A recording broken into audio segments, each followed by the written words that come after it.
فرمایا کہ جو بندہ 2 تسبیح روزانہ سورت قل ہو اللہ کی پڑھے گا، سب سے پہلا فائدہ ہے اللہ پاک 300 دروازے غضب کے اس سے بند کر دیں گے، قہر کے، دشمنی کے، انتقام کے، شر کے، دشمن کے۔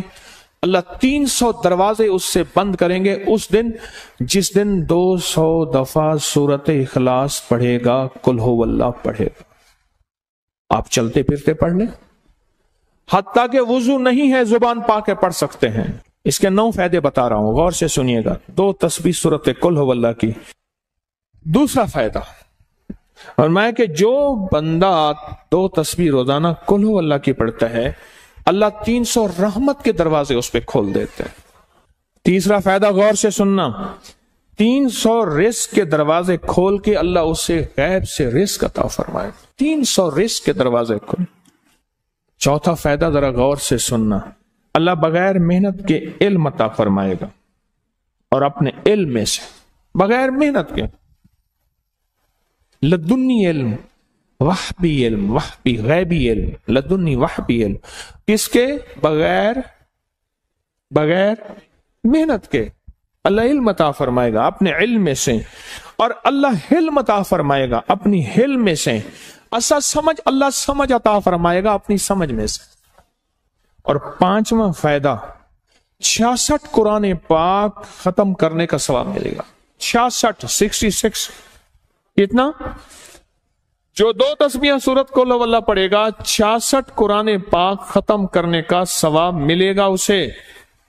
اور اس کا 6واں فائدہ ہے 50 سال کے گناہ معاف ہو جائیں گے۔ اور اس کا 7واں فائدہ، اللہ جنت میں 20 محل عطا فرمائیں گے، 20 بنگلے، 20 محل۔ کتنے؟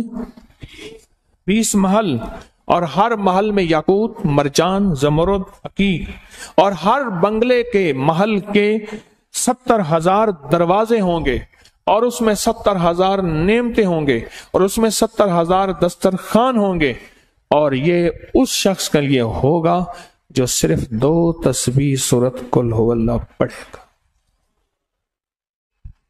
اور 8واں فائدہ جو 2 تسبیح سورت قل ہو اللہ پڑھے گا، سورت اخلاص پڑھے گا، 8واں فائدہ ہے 2000 رکعت نفل پڑھنے کا ثواب ملے گا۔ اور آخری 9واں فائدہ، آخری فائدے میں تو میں نے مزہ آ گیا، آخری فائدہ کمال فائدہ۔ لحد میں جو مشکل کشا آ گیا، لحد میں جو مشکل، مجھے مرنے کا بھی مزہ آ گیا، سرانے جو بیٹھے تھے میری سرکار، نکیرین کو بھی حیا آ گیا۔ سرہانے جو بیٹھے تھے میری سرکار، نکیرین کو بھی حیا آ گیا۔